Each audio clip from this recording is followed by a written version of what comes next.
Welcome to the Beyond Coaching Podcast. Today's guest is Carly Fleischer, online coach and founder of Moxie Barbell. Carly made the leap from corporate consulting into full-time coaching, built her business through in-person training first, and now runs a thriving online coaching roster. Today, we're going to dive deep into what it really takes to leave the 9-to-5, grow an online fitness business, build deep client relationships, and price your services with confidence. How are we doing, Carly? Thanks for having me. Absolutely. So, Carly, take me back. What pushed you to walk away from the corporate world and step into coaching? Yeah, a mental breaking point. If I'm gonna boil it down to something really simple. No, my story to getting here is pretty topsy-turvy. And I've shared this with people before, so I'll try to give you the high-level version. But I have been like a type A overachiever my entire life.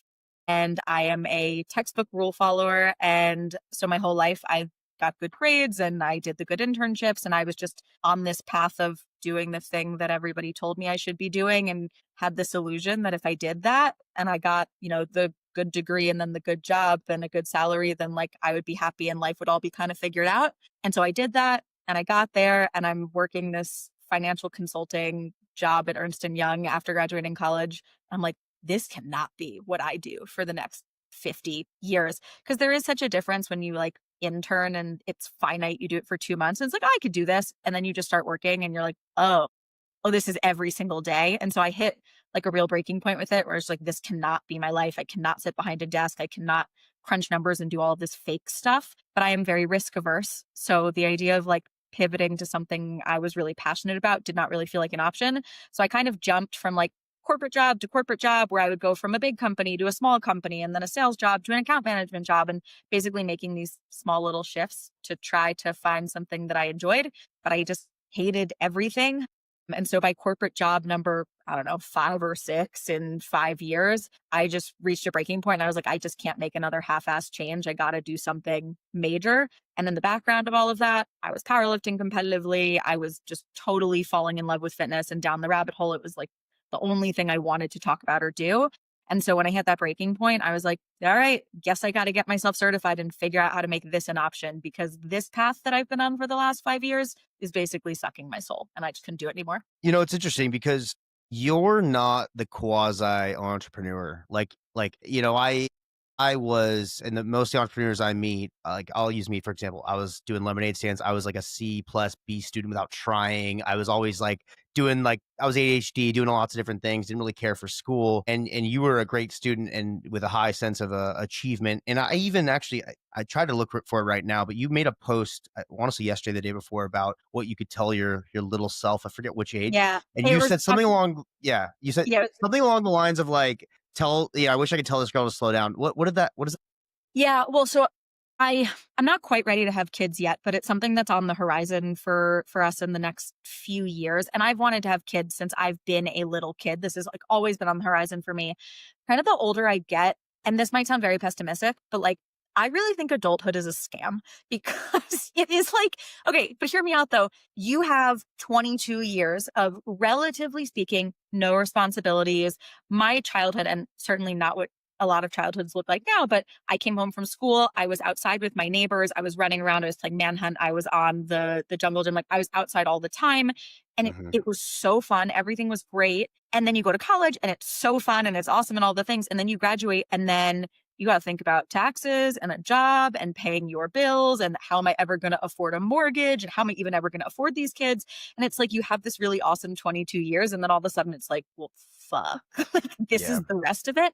So yeah, the post was just kind of digging into like, I think about the type of kids that I want to raise and I'm incredibly ADHD and I've always been super type A and like, I was always go, go, go as a kid. I remember like I think it was 6th or 7th grade, I got my very first B and I was in like the gifted and talented program at school. We called it TIB, but I came home vividly. I remember I got off the bus and I was hysterically crying to my mom because I was like, they're going to kick me out of gifted and talented. I got my first B. Like I was panicked. So like I've had that forever. And so I have this sense now of like, well, my husband's also super high strung ADHD, very motivated. And I'm like, our kids are going to be like the craziest little stress balls ever.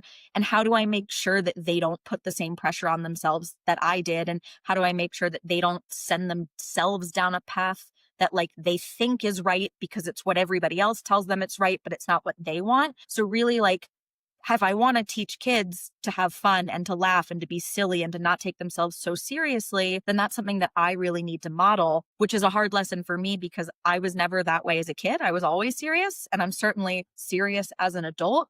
But I feel like now, with so much more insight than I had then, I'm really trying to infuse more fun and silliness and playfulness into my life than I had growing up. But yeah, you are right that I don't fit the archetype of an entrepreneur. Yeah, that's so interesting.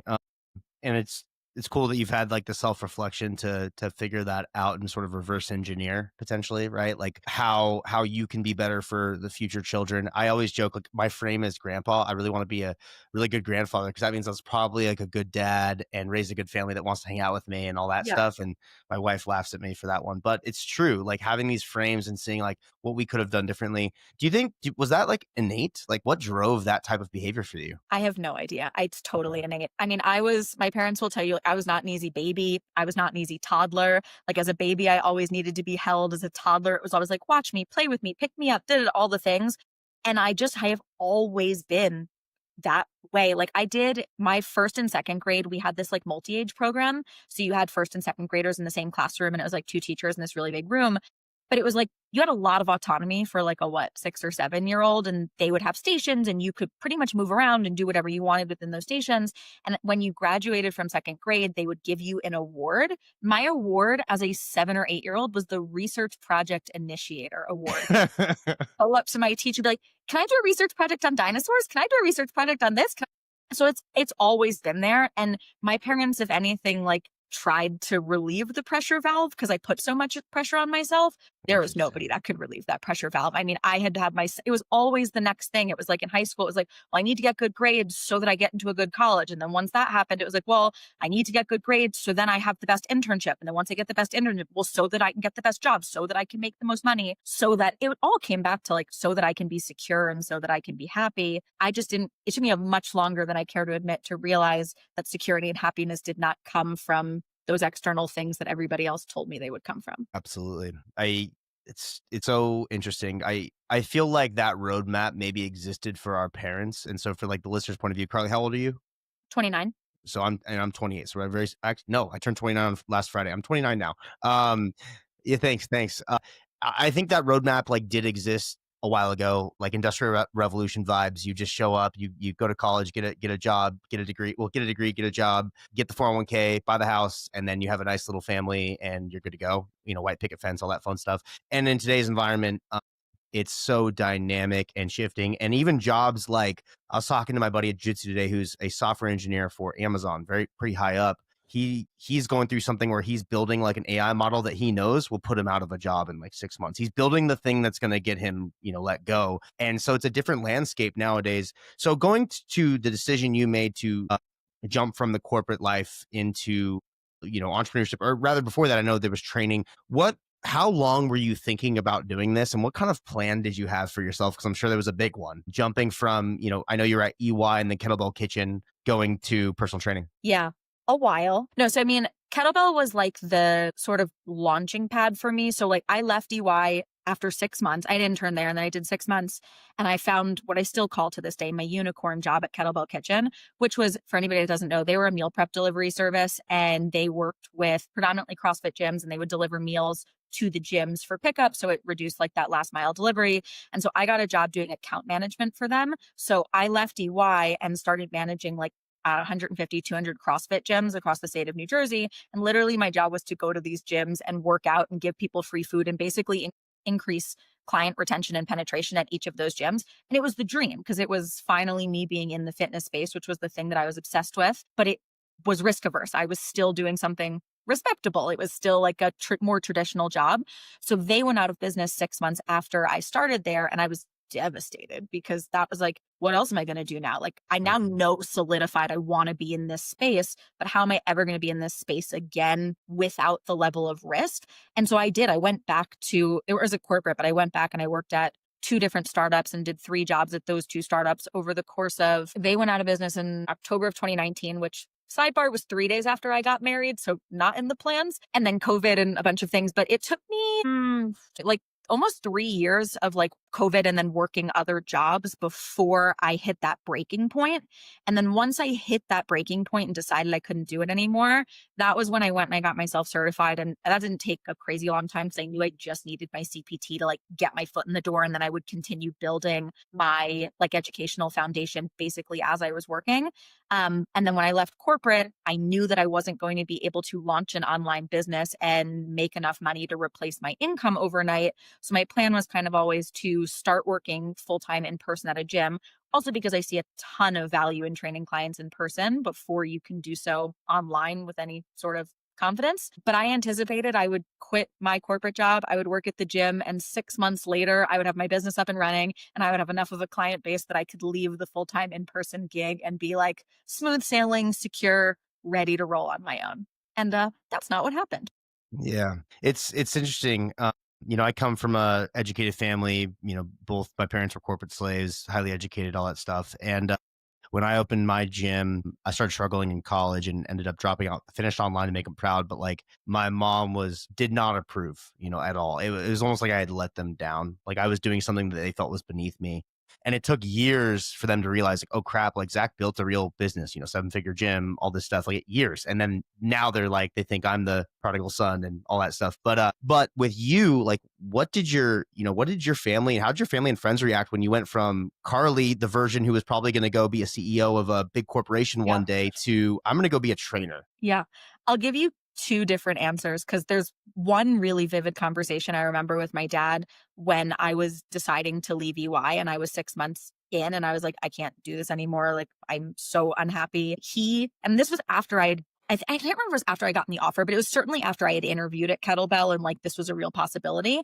And I remember he told me not to leave. He was like, you should not leave that job. That's a great job. You worked so hard to get it. What's it going to look like on your resume if you only have 6 months? Because he was of this corporate mentality that, I mean, yeah, our parents' generation, they would hold the same job and it would be fine to do that for your entire career. People don't do that anymore. So I remember that conversation. They did not approve of me leaving. And then it's like kind of twofold because on the one hand, no parent wants their child to be unhappy. And my parents had watched me go through this like really, really tough existential crisis really for the last like 5 years as I was trying to figure out what I wanted to do for work and trying to find myself. So I think on the one hand, there was maybe some sense of relief that like, okay, maybe Carly's not going to be so miserable anymore. But there was certainly a sense of really, this is the thing you're going to go and Yeah. do. My mom asked, she's like, well, are you sure you don't want to go back and become a physical therapist? And I was like, Uh, no, mom, I don't want to go and do a post-bac and then do 4 years of PT school to not make very much money and have that just be grueling and miserable.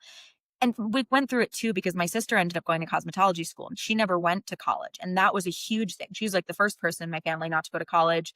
And I remember there was a Thanksgiving she left crying because my step grandma said to her when she finally had the courage to say she wasn't going to college, oh, well, your grandpa's not going to be very happy with that decision. So we had already kind of seen it play out. So I don't think they were over the moon about it. But it did help that I was married at the time and my husband was working at Apple. And so like we had security and there was some balance there, yeah. but they were nervous about it. They were not stoked about me leaving corporate behind or in their eyes, wasting the very expensive undergraduate degree that they just paid for. Yeah, it's interesting. Even when like I tell people like I own a gym, I used to feel like I'd have to say like, yeah, I own a gym, and then like almost like my ego would make me like want to explain like how successful it is. Now I'm just like I own a gym, and it's like whatever, people can think what they think, but I s- innately, yeah, I still have that yeah, because it's so hard because it's like the barrier to entry for a personal trainer is so low. And I don't consider myself to just be a personal trainer. Like I deliver a lot more value than that. But yeah, I struggle with what is the like one versus if it's a 3, 4, 5 sentence elevator pitch, no problem. But like, what's the one sentence? What do you do? It's a hard one to answer for sure. yeah, absolutely. And so one of the things we talked about is the belief about coaching in person first and then transitioning to online. Why do you believe every coach should start in person before building an online program? Yeah, a handful of different things. So I think the biggest one is you really don't have a frame of reference for other people's movement patterns or body awareness until you experience it in the flesh. And I would venture to say that anybody that is listening to this that's thinking about starting an online coaching business probably has a pretty high degree of competency with training. You know what you're doing, you know what the movement patterns are, you take cues well, you know what works well for you. But there is such a gap between what you know and what you're capable of as somebody with good body awareness and what it looks like to try to enter the gym as a complete beginner with no body awareness. And so working with people hands on and literally seeing real time, I give a cue, this is what they do, and it's either what I want or what I don't want. That is so invaluable because now when I coach online, I just write the training plan. And sure, I give you a video and I give you cues and intensity and reps and everything. And clients will send me videos and I'll give them form feedback. But without having done it in person, I would have no way of knowing what cues work for what different people, or like based on what I'm seeing in the video, what cue I need to trigger what specific movement we want to make an adjustment to. So there's that piece of it. But then I think also then seeing like, what is it that people struggle with? Like, I never would have known that like an RDL is the thing without a doubt that everybody going into the gym new has no idea what they're doing with. Because to me, I've always known how to do a hinging pattern, not a big deal. Or just being able to really have conversations with people about what are their stressors and what are their fears about entering a gym. So just working with people that are different than you, because you, as the person that wants to start this business, you are not the average person that you're going to be training. And so without having that hands-on experience, I would never be able to like confidently write a program and knowing what is truly a beginner movement and what's not, what equipment feels accessible and what doesn't. So it just gives you like a huge frame of reference that I don't think you can get online without having had that experience. 100%. And the other thing to mention, I think, is about like the volume of clientele you can work with. So like you can increase your surface area of the type of clientele you work with to, first of all, understand who you enjoy working with, number one. And then number two, how different types of client avatars maybe respond to different types of cues and coaching, so that you know, one, when you want to go online, you know who you want to work with, and two, how someone might respond to the coaching and cueing. If you work with an online client out the gate and you're just online without in-person coaching background, you might say a couple cues, then they send you a video next week, and then you say a couple other cues, and it's like this back and forth of like 2 sentences every other week, and then it takes 12 weeks to solve a problem. In person, we say that can be a 10-minute process. And so I think it can get us really, really good at refining how we coach and cue, and also allow us to figure out who we want to work with and how to help people the right way. When you first went online, what did you expect the process to look like, and how was reality different? Yeah. So I started online concurrently, like while I was working at the gym. And I know, like in my head, when I made that decision, I was still working my normal corporate job to be like, okay, I can't do this anymore. I was like, I'm just going to coach some people online. How hard can this be? I thought this was going to be like a cakewalk. I'd have the business set up in like, I don't know, 6, 8 weeks maximum. That I'd get my first, I remember I actually said it to you because the background is I worked with Zack when I first started because I had no idea what I was doing, was so completely lost. And I remember saying to you, well, if I just get my first 10 paying clients, like then I'll be secure. I'll be like, yep, I'll be able to keep going from here. It'll be fine. So I really thought it was going to be a lot easier than it was. And I thought that it was going to be a lot faster than it was, and I was going to grow a lot faster. Yeah, not the reality at all. I've alluded to that a couple of times. When I first started, I had no idea where to start. I had my undergrad degrees. One of them is in economics. So you'd think like maybe I'd have some background on how to start a business. No, not even a chance.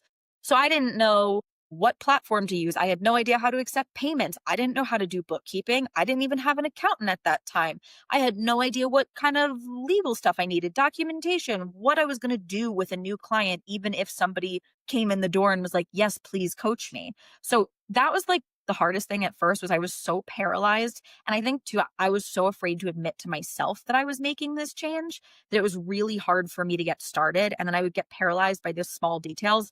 I can't even tell you how long it took me to pick a name for the business. And that was like the roadblock, because I didn't have a name, then I didn't have a logo, then I didn't have a website, then I didn't have a social media. And I just would kick stuff down the road. And I am somebody that, like, when I get anxious about something, I pretend it's not there. And then it's just, we're not doing that. So yeah. So it was a lot harder getting started than I thought. It took a lot longer to get the business up and running than I thought. And I am still iterating on things to this day. I'm, like 3.5, 4 years or something like that into starting the business. And I'm still changing my processes as things adapt and as clients give me feedback. I'm still adjusting, documentation and things. I'm still scaling. I'm close to my capacity, but not 100% there. So I'm still not now 3.5-ish years in at the spot I thought that I would be in 6 months into Mhm. the business. So yeah, it was a lot harder and took me a lot longer than I expected. And I don't know if I ever would have gotten it off the ground without that initial guidance that I got from you of literally just laying out the roadmap of like, go and do these things, please.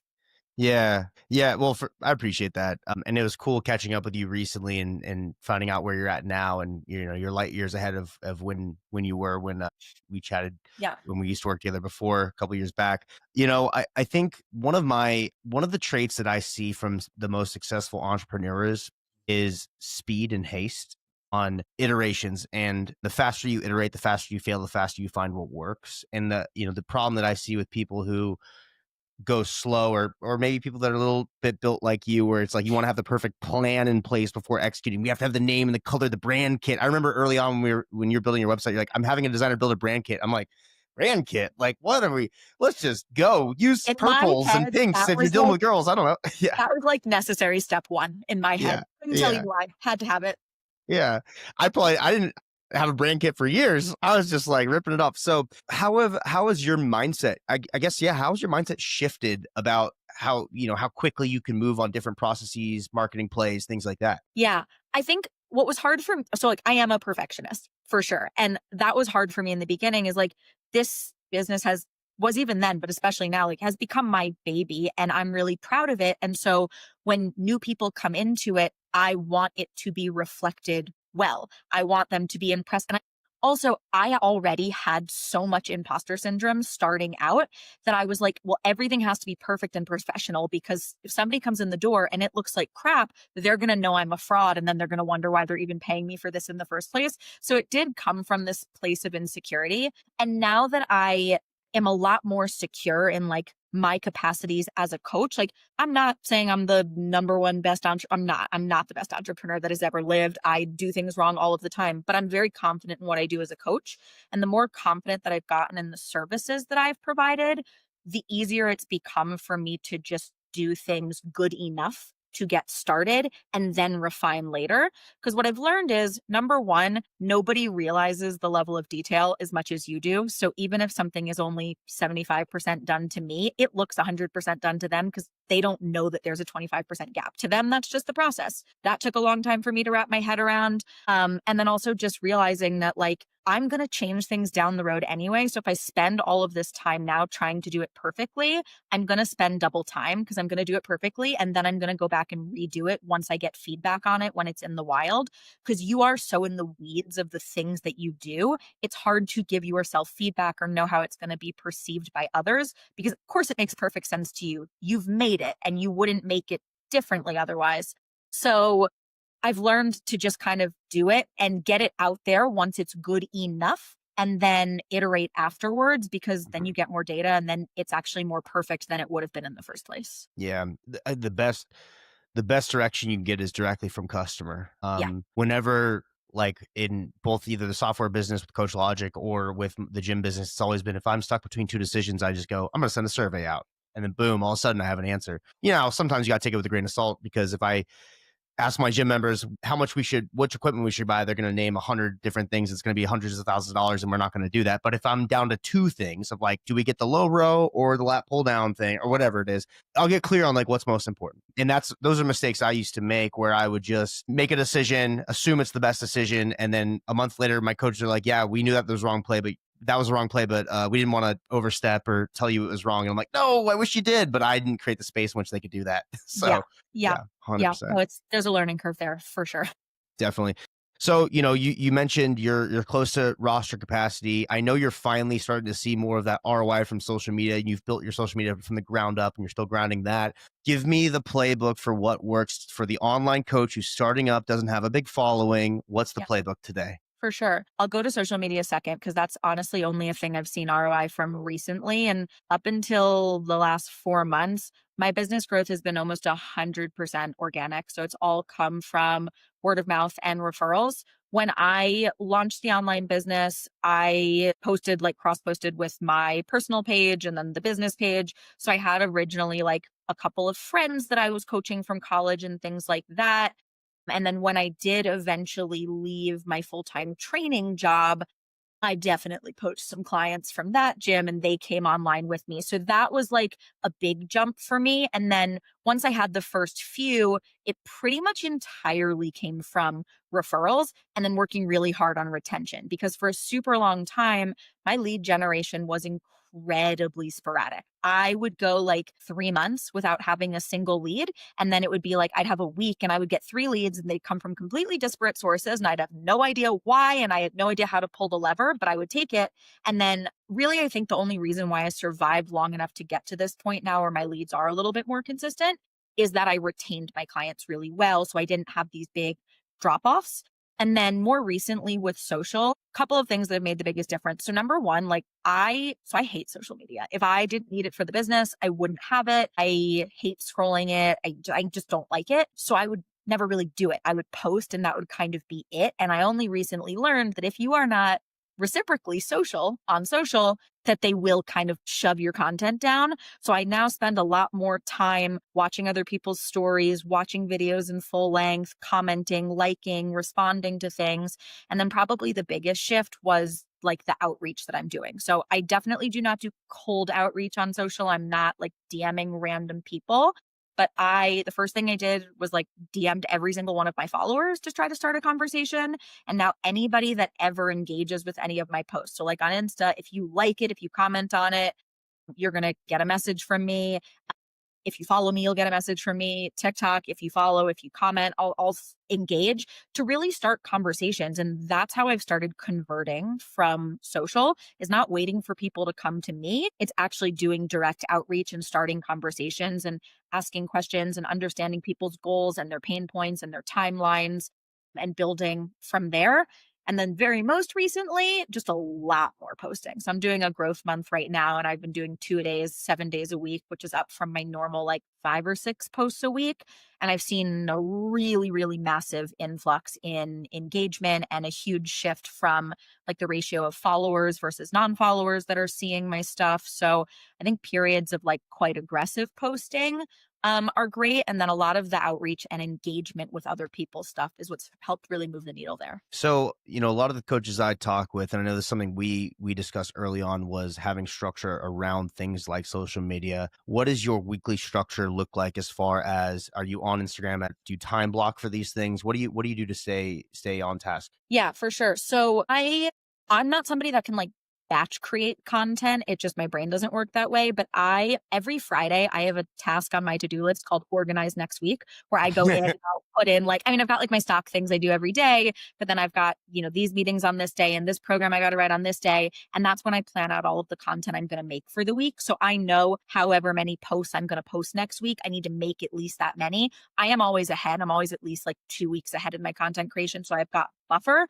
But if I'm posting 14 posts next week, I'm making 14 posts next week, unless I'm doing reposts or something like that. So I will like slot my content creation onto different days. And I kind of just break it up by, okay, like, is it a B-roll? And so it's kind of a quick thing to edit. Am I doing something in Canva that's quick? Or do I need to like actually plan and like film a talking head or something like that? So I'll slot that in for the actual content creation. And then in terms of engagement time, I will say like, especially for watching stories, I will literally just put my phone on mute and I will leave stories on while I'm working. So it's Wow. playing through them literally all day. So engagement time is really, really high, or like clicking through follower stories and things like that. And then usually when I'm like, I do have a task on my list every day called DM/engagement time. So that's where like, and usually I'll do it in the afternoon when I like am a little bit shot from whatever more intensive work I've been doing, where I'll spend usually like 10 minutes. I'll scroll, I'll watch full length videos, I'll comment, I'll like and things like that.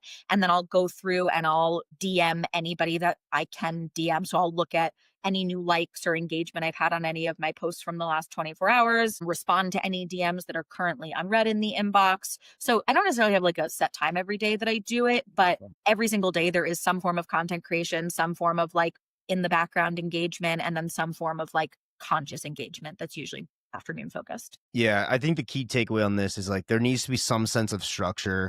If someone like you who maybe can't sit down and batch create 20 videos in one shot or one sitting, or like Max, obviously my partner on Coach Logic, he shot 80 videos in a week with a videographer over the Wild. summer. Like, different strokes for different folks, right? I couldn't do that.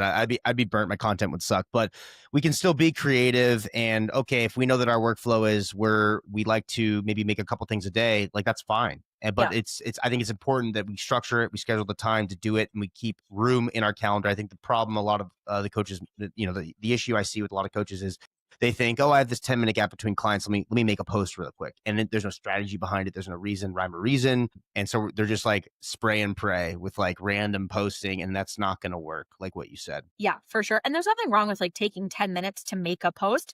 I just wouldn't post that post right away because it does need to fit into like the larger strategy of Totally. like what that actually looks like for your content calendar. Absolutely. So you talk about building deep client relationships. What does that look like in practice for you? Yeah. So I said earlier, I think really the only reason why I've survived long enough to like get through the drought of not having any new leads is because I've built really, really deep client relationships and my retention is really high as a result. So my undergraduate degree is in psychology and I've always loved people and talking to people. I don't shut up. And a lot of my background in like my corporate jobs was in sales and account management as well. And that was always the part of sales and account management that I liked was the relationship building component. And I think that's hugely important for coaching because especially with the type of coaching that I do, which is very much grounded in health behavior change. So leveraging like applied psychology through a health and fitness lens to help people shift their mindsets and really bridge the gap between doing the things that they know that they should be doing that they're not actually doing and then actually doing them. And that kind of mindset work requires a lot of trust because it is really vulnerable. Like I'm not just giving people macros and telling them to go and do 3x10 back squats. We're talking about their relationship with their bodies, how hard it is when they look in the mirror and they don't like what they see, when they don't feel attractive and they don't want to take their clothes off in front of their partner, how it's impacting like how they're showing up in the world and their confidence and, things that their parents said to them that have been really, really traumatic. Like this is really deep stuff I talk to people about.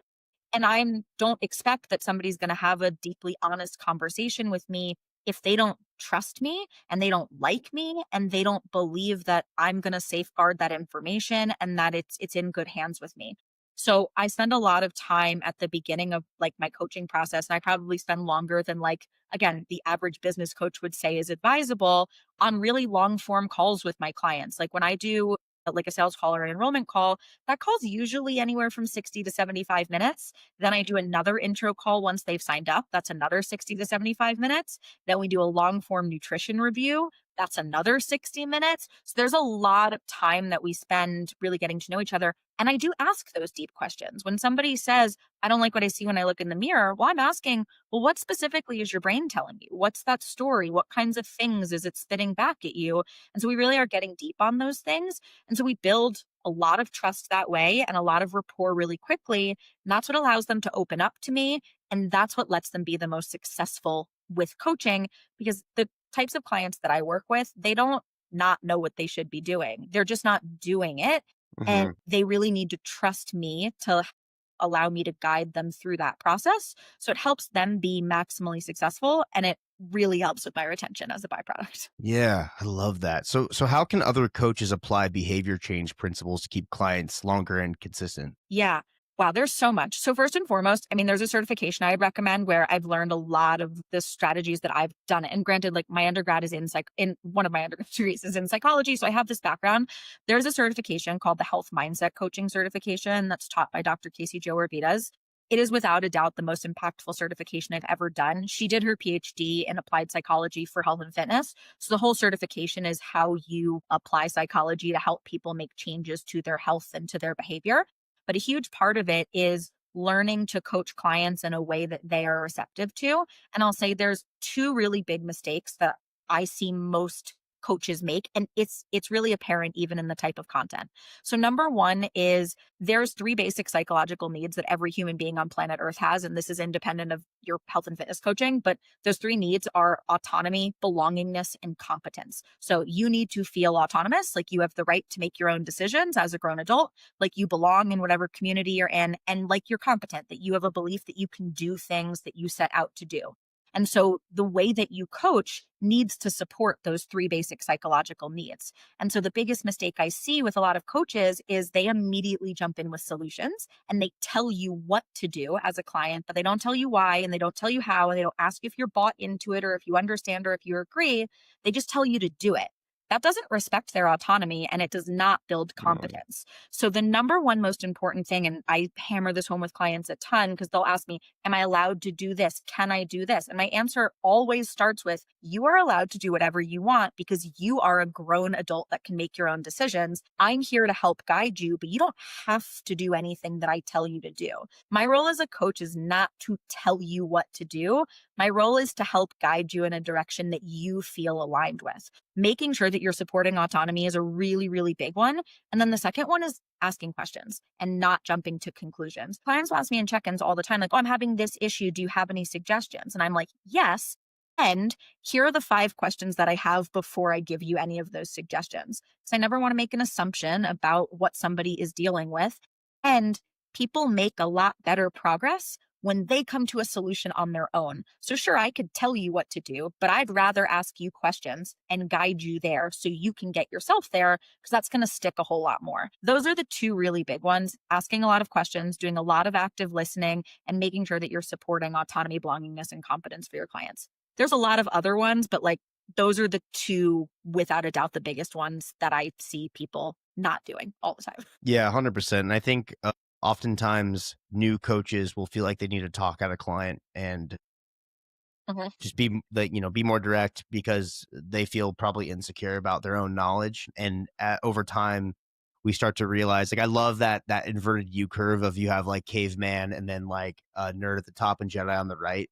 And like, it's just like, as you learn more, you realize there's so much more to know and you feel like you know less. And so we're more open to change and feedback and meeting people where they're at. So I think that's 100% correct. And I love that you're doing that. It's On the the effect. Go for it. It's the Dunning-Kruger effect. The Yes, person that yes, knows the least is the one that's going to talk the most.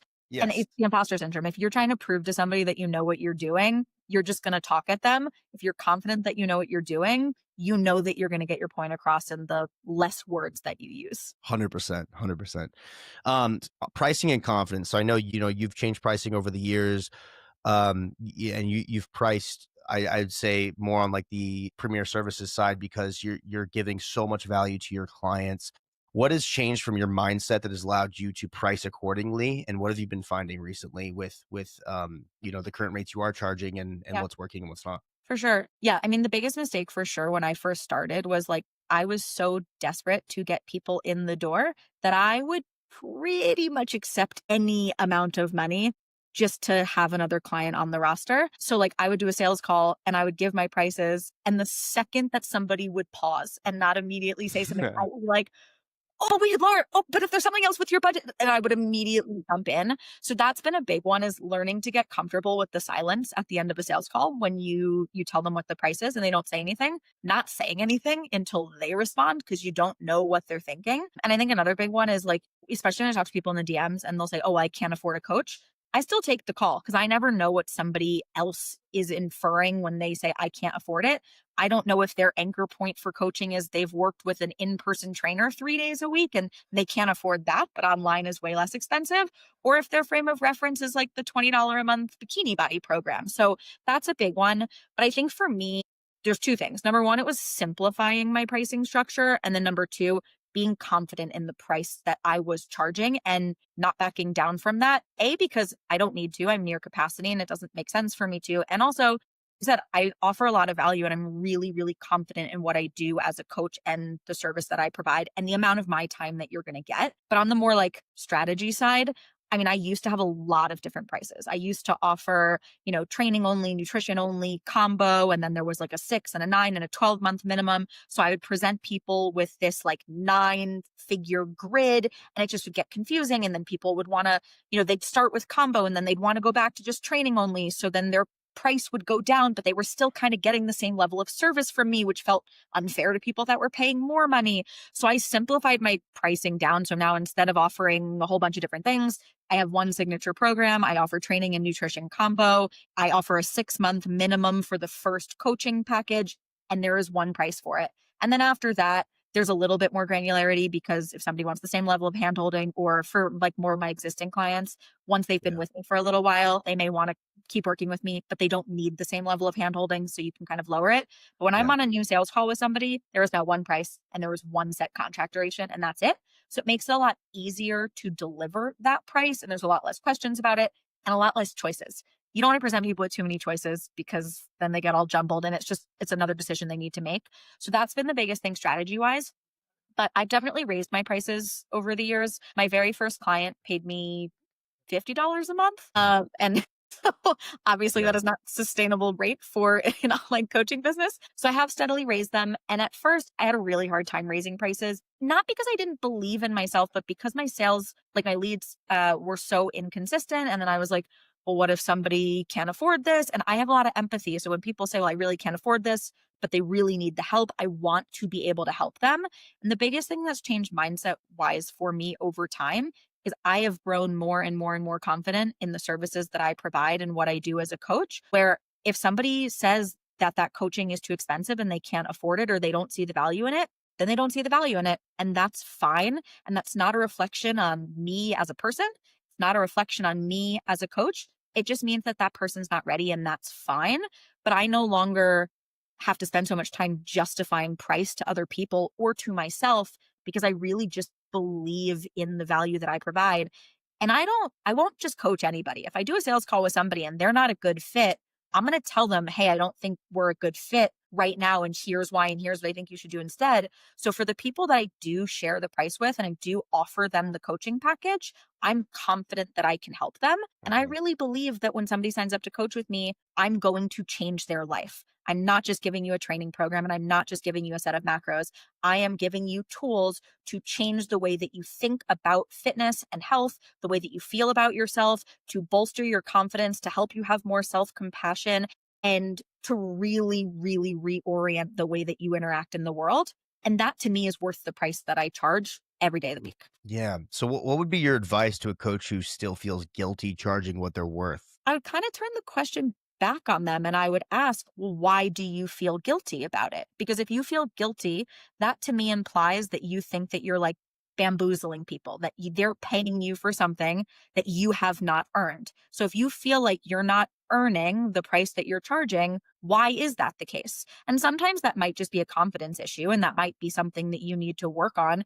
But if you genuinely feel like this person is not getting X dollars of value, well, then, dude, you need to adjust what you're providing because that's where the dissonance is coming from. If there's a Hmm. mismatch between the price you're charging and you don't think they're getting that value, that's kind of your answer. So if you Totally. believe in what you do, you should believe in the price that goes with it. The other thing I'd say, and I know we've talked about this in the past, is oftentimes we'll project our own price psychology or insecurities onto others. And so like you may not, as a coach, like I wouldn't maybe pay for some services that I offer but it's a different value level. It's not something I necessarily need. And so we'll project on, our own insecurities onto what we think we should charge or what other people will value or say yes to. I think that's Yeah. a big one as well. It's kind of the same thing as when you asked like what the value is of coaching in person. And I was like, well, if you're your own frame of reference and you've got good body awareness, you don't know what it's like to not have good body awareness. It's exactly the same. I would not pay somebody to do the type of coaching that I do because I don't need it and I don't value it. But I did just hire an ACL coach to help me with my ACL rehab and get back to skiing this winter because I'm a trainer and I'm really good at that, but I'm not a physical therapist. I've never rehabbed an ACL injury before. So I really value that. I also have a business coach that I pay way more a month to than what I charge my clients because I really value that. So that's the Yeah. lens you have to look at it from is this person is coming to you because they have a problem that is impacting their life in a really, really substantial way. And you have the solution. So if you're pitching, I can solve your problem, that price should be worth it. 100%. I think, and the thing with business coaching too, it's one thing to charge someone to, get in better shape and feel better about themselves. But with business, like the lever, you could pay a coach, a business mentor $10,000, but if they give you $100,000 idea, you just got a 10x return. And so Exactly. it's just different points of leverage there as well, for sure. What's the next milestone for Moxie? Like what's the vision for this thing? Yeah. So when I started the business, my long-term goal was always that eventually I would be able to hire a couple of like assistant coaches to work under me because my whole vision with doing it online was that I would be able to start a family one day and I'd be able to run the business and be home. The reality is, I have a lot of clients on my roster and I don't ever really get a break, take vacations because it's just really hard to not respond to people that are paying me to be responsive. So the next milestone is kind of filling my roster and building up a wait list such that I feel confident enough that I could bring on an assistant coach and be able to fill their roster in a reasonable amount of time to kind of set me up to be able to start a family and be home and be a little bit more in like the back end of the business and the structure and guidance, but a little bit less in the weeds of like the day-to-day client management and operations. I don't think that's like knocking on the door tomorrow by any stretch of the imagination, but that is kind of my vision for the next few years, ideally speaking. Yeah. Yeah, I mean, it's the logical next step, for sure. And Yeah. I think it's important. What I always I've talked to probably hundreds and hundreds of coaches and gym owners, and there's always this idea of I've met a lot of gym owners that grew big quickly or coaches who grew big and then wanted to scale and then they miss when it was small and just their thing. And I've met a lot of other people who are like crushing it and love that they have a team. And so I always look at it from a frame of look at what we want out of life, reverse engineer and see how does our business help us get there? How does it Yeah. align with our life goals? And I think you're doing that. So that's awesome. Yeah. I know I'm going to be the person that struggles with hiring because I am a bit of a control freak. And especially when it comes to the client stuff, I am so particular about the way that I communicate with clients and the type of experience that they have. I think it's going to be really hard for me to relinquish control in that arena. But yes, when I look at it through that lens of I'm not doing this because I don't care about my clients. I'm doing this because I have this business because I want to live my life and have flexibility. And that next step for me is being able to raise a family and actually be there to raise them. And that enables me to do that. That to me is more important than keeping a very tightly clenched hand around every element of the business. Absolutely. Got to let people fall on their face too so they can learn their own lessons. So well, Carly, I really appreciate your time today. I think this was an awesome one, packed with a bunch of lessons that a lot of people looking to get the online coaching space or current online coaches looking to grow their business can take from you. So I appreciate your time and being on the pod. Yeah, no, my pleasure. Super fun and happy to be here. And I hope that people learn some stuff from it. Absolutely. Cool.